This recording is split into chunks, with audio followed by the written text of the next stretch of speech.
Praise be to the rooster. His nerves couldn't take it, as they say, and Rimsky ran off to his office without waiting for the police to finish their report of what had happened. He sat at his desk and stared with swollen eyes at the magic 10-ruble bills that lay before him. The financial director was at his wit's end. A steady roar rose from the street as the public streamed out of the theater. The financial director's overly sensitive ears suddenly heard the sharp trill of a police whistle, which is hardly ever a good omen. When that sound was repeated and then accompanied by another more imperious and prolonged one, only then to be joined by loud cackles of laughter and hoots. The financial director knew immediately that something scandalous and nasty had happened outside, and that, however much he wanted to brush it aside, it was intimately connected with the disgusting show put on by the black magician and his assistants. The quick-witted financial director was not mistaken. No sooner had he looked out the window onto Sadovaya Street than his face became distorted, and he said in a hiss rather than a whisper, "I knew it."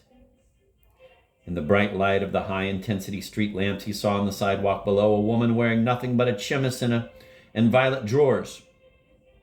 True, there was a hat on her head and an umbrella in her hands. Milling around the woman, who was completely distraught and alternately crouching down or trying to run away, was an excited crowd, cackling in a way that sent shivers down the director's spine. Hovering next to the woman was a man struggling to get out of his summer coat, who was so upset that he was unable to extricate his arm from the sleeve. Cries and screams of laughter also came from another direction, from the motor entrance on the left. And when he turned to look, Grigory Danilovich saw another woman, this time in pink underwear. She jumped from the pavement to the sidewalk in an effort to hide herself in the entranceway, but her way was barred by people streaming out of the theater. Victimized by her own frivolity and her mania for clothes, and deceived by Faggot and his vile company, the poor creature dreamed of only one thing: falling through the earth. A policeman was headed in her direction, drilling the air with his whistle, and behind the policeman came a pack of cheery young men wearing caps. They were the ones cackling and hooting. A thin, mustachioed cabbie drove up to the first naked woman and reined in his bony, broken-down nag with a flourish. The cabbie's whiskered face was plastered with a grin. Rimsky hit his head with his fist, spat, and moved away from the window. He sat at the desk for a while, listening to the noise from the street. The whistling reached full pitch at various points and then started to subside. To Rimsky's surprise, the scandal came to an unexpectedly speedy conclusion.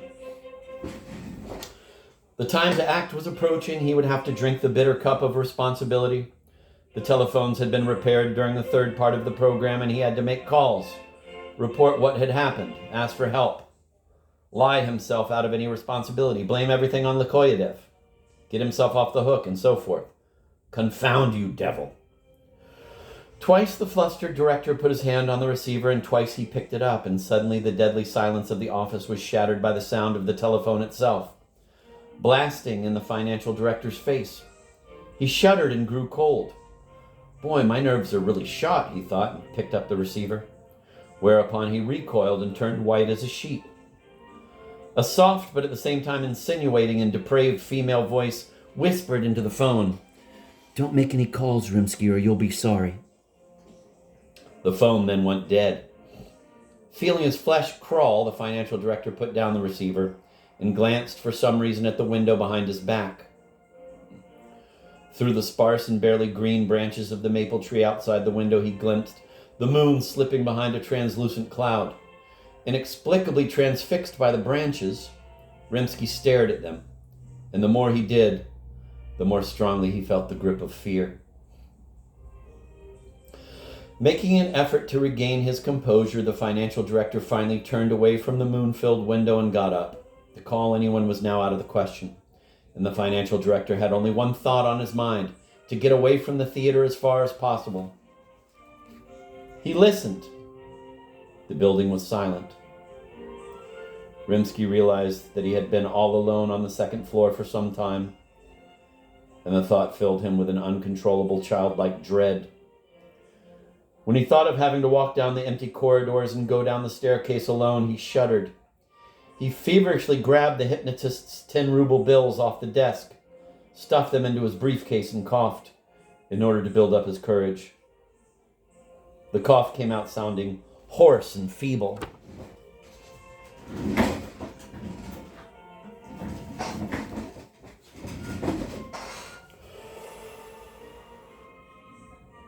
And here it seemed to him that a smell of damp decay had suddenly seeped under the office door. A shudder ran down the financial director's spine, and a clock chimed suddenly and began to strike midnight.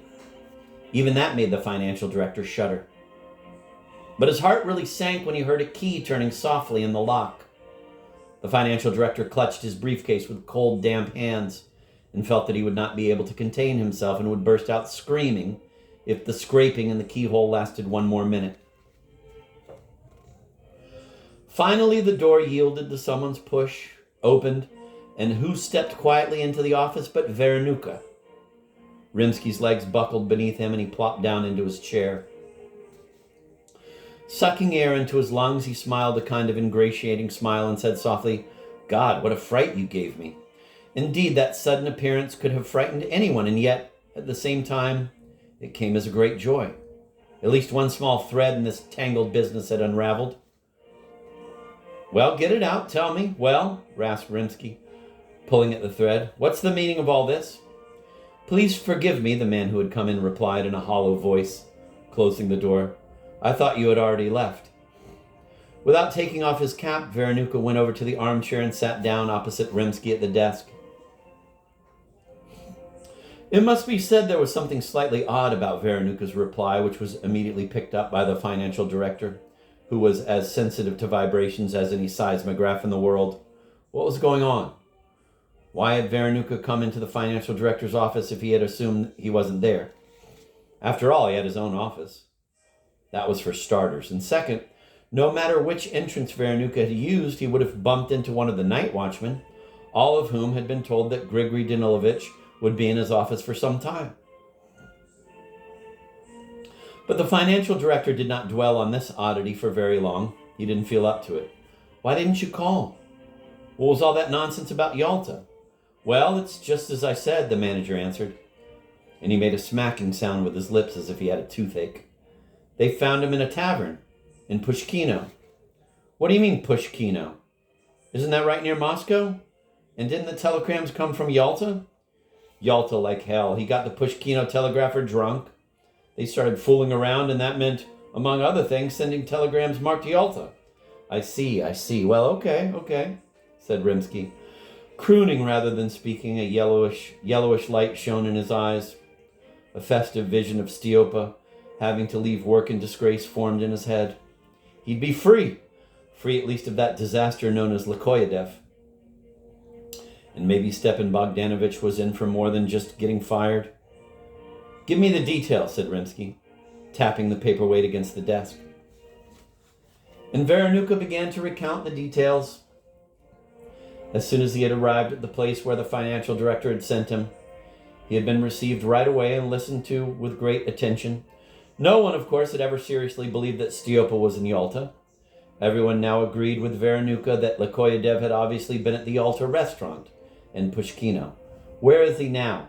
asked the agitated financial director, interrupting the manager's account. "Well, where could he be?" replied the manager with a crooked smile. "Naturally, in a drunk tank." Of course, where else?" And Veronuka continued his story, and the more he talked, the more vivid an impression the financial director formed of Lekoyadev's long chain of outrageous and disgraceful misdeeds.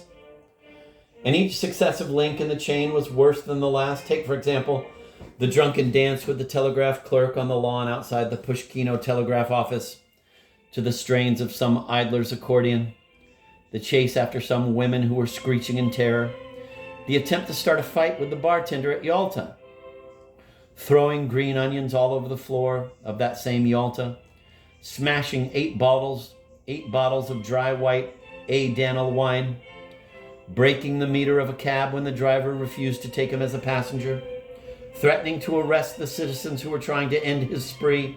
In short, holy terror.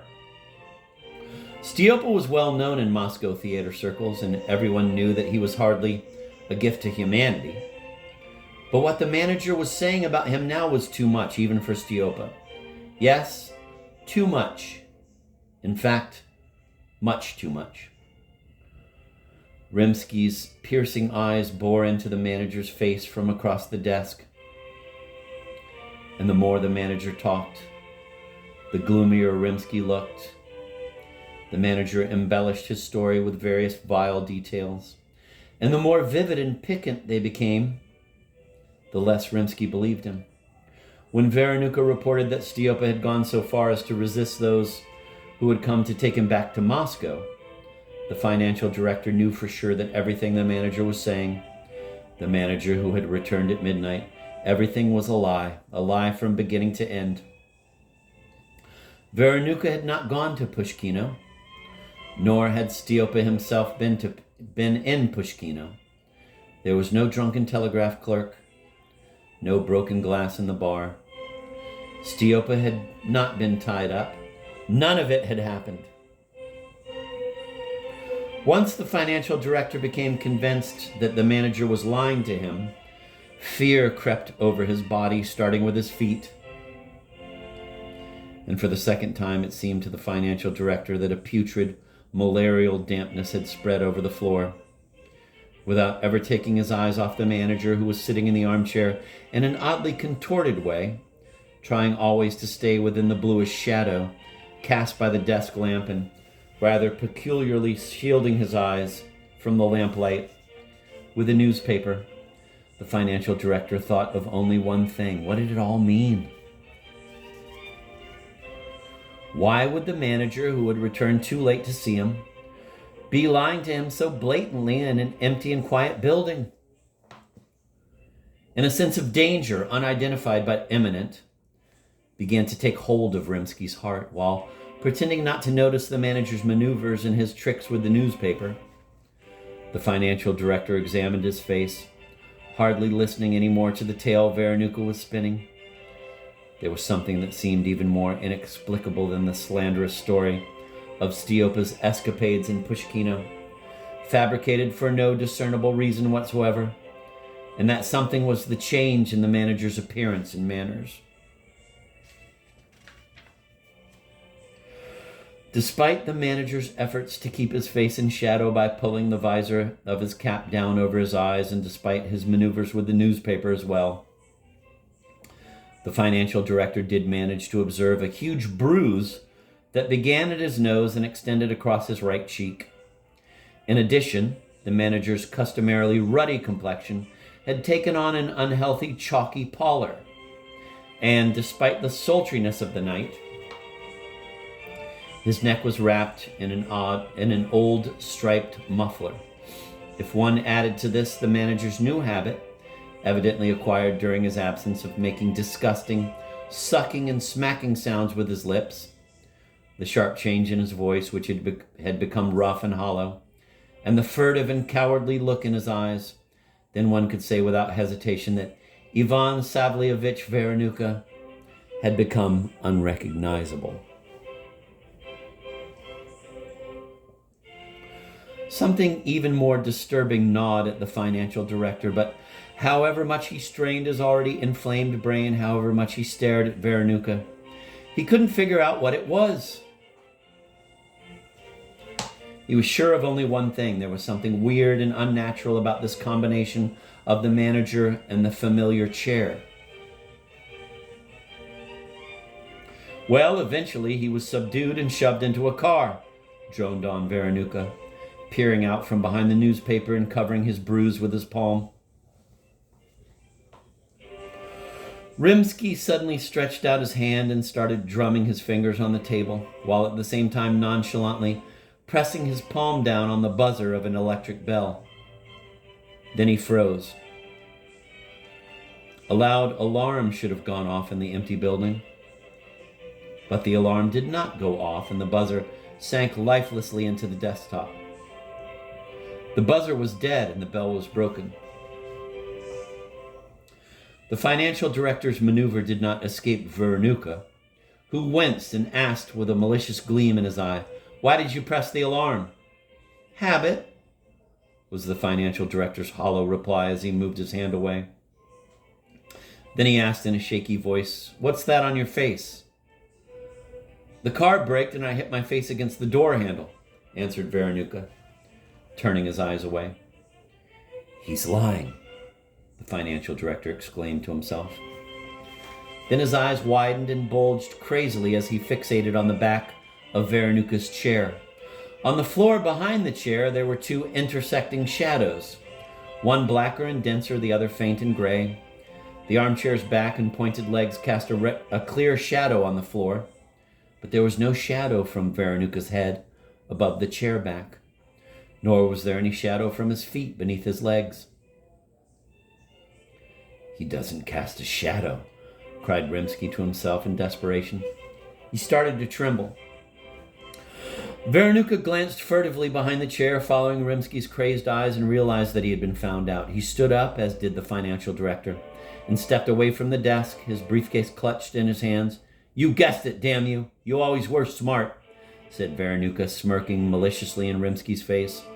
Suddenly he sprang to the door and quickly lowered the bolt. The financial director looked around in desperation as he moved over to the window that looked out onto the garden. There in the moonlight, he saw the face of a naked girl pressed against the glass. Her bare arms stuck through the fortochka, trying to open the latch on the lower part of the window. The upper part was already open. It seemed to Rimsky that the light in the desk lamp was going out and the desk was tilting sideways. An icy wave swept over Rimsky, but fortunately he found the strength to resist it and didn't fall. He had enough strength left to whisper, but not shout, "Help!" As he guarded the door, Veronica jumped up and down beside it, staying suspended in the air for a long time and swaying back and forth. Hissing and smacking his lips, he winked at the girl in the window and pointed at Rimsky. The girl then doubled her efforts and stuck her red head through the fortochka, stretching her hand out as far as it would go. She scratched at the lower window latch with her nails and shook the window frame. Her hand began to stretch as if it were made of elastic and became covered with a corpse-like greenness. Finally, the corpse's green fingers grabbed hold of the tip of the window latch, turned it, and the casement began to open. Rimsky gave a faint cry, pressed against the wall, and held out his briefcase in front of him as if it were a shield. He knew his end had come. The casement window swung wide open, but it was not fresh night air and the fragrance of the linden trees that wafted into the room. It was the smell of the grave. The dead girl stepped onto the windowsill, and Rimsky could clearly see patches of decay on her breast. And at that moment, the unexpected and joyous crowing of a rooster was heard coming from the garden, from the low building behind the shooting gallery where the performing birds were kept. The trained rooster was raucously trumpeting the news that dawn was advancing on Moscow from the east. Savage fury distorted the girl's face, and she rasped out a curse. Over by the door, Veronica let out a screech and fell down from the air onto the floor. The rooster crowed again. The girl grated her teeth and her red hair stood on end. At the third cock crow, she turned and flew out of the room. And right behind her came Veronica, who jumped up in the air, assumed a horizontal position like a flying cupid, and floated slowly over the desk and out the window.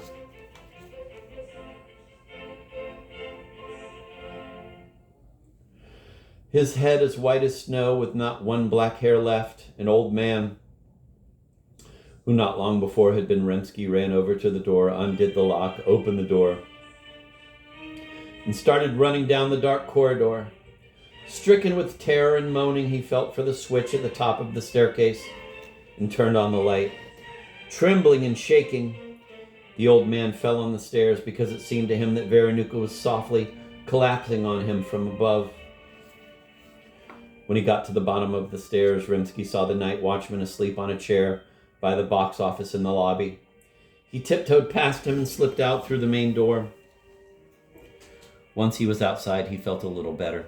He was sufficiently in command of his senses to realize, when he clutched his head, that he had left his hat behind in the office. Needless to say, he did not go back for it, but ran across the wide street, gasping for breath, to the movie theater on the opposite corner, where nearby a dim red light could be seen. A minute later, he was at the taxi, before anyone else could intercept it. "To the Leningrad Express. You'll get a tip," said the old man, breathing heavily and clutching his heart. "I'm on my way to the garage," said the driver with loathing, and turned away. Then Rimsky unfastened his briefcase, pulled out 50 rubles, and thrust them at the driver through the open window. Minutes later, the rattling car was rushing like a whirlwind along the Sadovaya ring. The passenger was jounced about on the seat, and when he looked into the rearview mirror, he caught glimpses of the joyous look in the driver's eyes and the crazed look in his own.